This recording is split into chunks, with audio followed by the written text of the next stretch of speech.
यहाँ देखिनको मान्छेलाई खेदेर लगाएर यो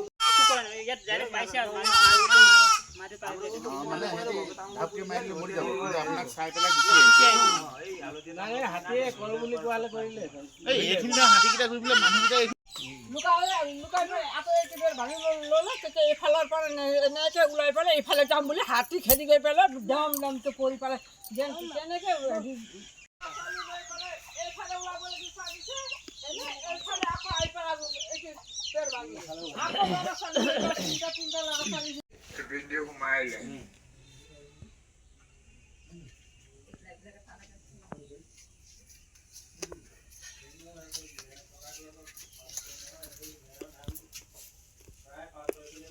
আদায় কৰি বাচন নাই কিবা নাই মই ভাত বনাব কিহত মানুহজনৰ এতিয়া এতিয়ালৈকে গা পা ধুবলৈ পোৱা নাই এতিয়া চিন্তা কৰি আছে ইপিনে মানুহজন অসুখীয়া তাৰপিছত ঘৰ গাঙাং কৰিলে মই মানুহজনে মোক জগাইছিলে তাৰপৰা মই উঠিলো উঠি পেলাই মানুহজনে গৰাকী ফালে চাপি আহিছে মই অসুখীয়া মানুহ আঁতৰাই দিছো তেওঁ পঢ়িব পৰা নাই আকৌ আহিছে মই আঁতৰাই নিদিছো উপায় নাপায় ল'ৰাকেইটাক চিঞৰ বাখৰ লগাইছে সিহঁতি আহি খেদি কেনেকে হ'ব এইটো অৱস্থা মই কি কৰিবি যে মই চলিবলৈ তাতে বাচন কটন চব ভাঙি চিঙি এটাই কৰিলে খোৱা ধানমুঠি লোকচান কৰিলে এতিয়া মই ক'ত থাকিম কি কৰিম এতিয়ালৈকে ভাত বনাবলৈ জেগা নাই কিবা নাই একো কৰিব পৰা নাই মই এতিয়া ১ নং হাতীয়ামৰা ফুলবাৰী গাঁও পঞ্চায়তৰ ১ নং হাতীয়ামৰা ৱাৰ্ডৰ সোমেশ্বৰ বৰা কনলৰা বৰা আৰু লগতে নাহাৰণি গণেশ কটৱাল এই তিনিঘৰ অতি দৰিদ্ৰ সীমাৰেখাৰ তলৰ ব্যক্তি তেওঁলোকে যিকোনো প্ৰকাৰে জীৱন নিৰ্বাহ কৰি থকা অৱস্থাত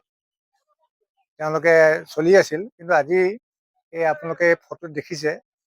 যে আওৱাই ঘৰো আজি বনৰীয়া হাতীয়ে ভাঙি তছনছ কৰিছে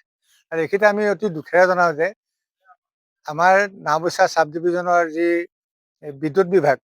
এই বিদ্যুৎ বিভাগৰ বহুত মানে অৱহেলা সামান্য চিপচিপীয়া বৰষুণ এজাক পৰিলেই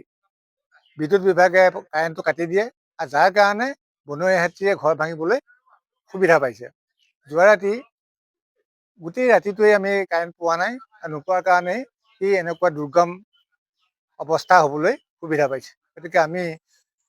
বিদ্যুৎ বিভাগকো আমি আহ্বান জনাইছোঁ যাতে ৰাতি নিয়মীয়াভাৱে কাৰেণ্ট প্ৰদান কৰে আৰু মাননীয়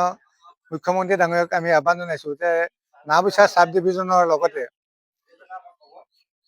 চাব ডিভিজনৰ যিমানখিনি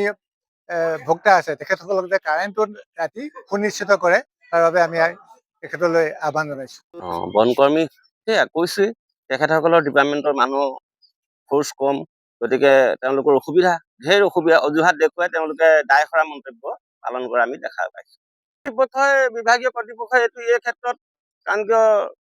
আৰ্মছ প্ৰটেকশ্যন দিব পাৰে বিশেষকৈ হাতীক ভয়টো খুৱাব পাৰে মাৰিবতো নোৱাৰে গতিকে ভয় খুৱাবৰ কাৰণে যি ব্যৱস্থা আৰ্মছৰ যোগেদি তেখেতসকলে হাতী খেদি পেলাই জনসাধাৰণক নিৰাপত্তা দিব লাগিব নিৰাপত্তা নিদিলে মানে নহ'ব নহয় মৰ্মান্তিক ঘটনা এটা অতি দুখীয়া পৰিয়াল প্ৰথমতে প্ৰাণ ৰক্ষা কৰিছে এটা দুখৰ বিষয় আমাৰ ইয়াত এটা হাতী সুৰক্ষাৰ কাৰণে এটা হাতী ঝাটকা নাছিলে এইটো মেইনটেনেন্সৰ অভাৱত যদি আমাৰ ওচৰতে থাকিলেহেঁতেন আমি প্ৰতিপাল কৰি আছিলোঁ আমি ইয়াৰ পৰা গৈ তাত প্ৰতিপাল কৰিবলগীয়া হয় বৰ্তমান কি হ'ল প্ৰতিপাল নকৰাৰ ফলত এতিয়া কাঁহখিনিও নাইকিয়া হ'ল গতিকে আমি বিভাগীয় কৰ্তৃপক্ষক অৱগত কৰিব বিচাৰোঁ কাৰণ কিয় দুখীয়া মানুহ বিশেষকৈ হাতীও আজিকালি অকণমান চতুৰ হ'ল চতুৰ হোৱাৰ কাৰণটো হ'ল তেখেতক হাতী কাৰেণ্ট নাইকিয়া সময়তহে আহে গতিকে ইয়াত যদি সৌৰশক্তি চালিত যদি ঝাটকা ব্যৱস্থা কৰি দিয়া নহয় ইয়াৰ মানুহৰ কিন্তু কোনোবা এদিনা বৰ ডাঙৰ ঘটনা হ'ব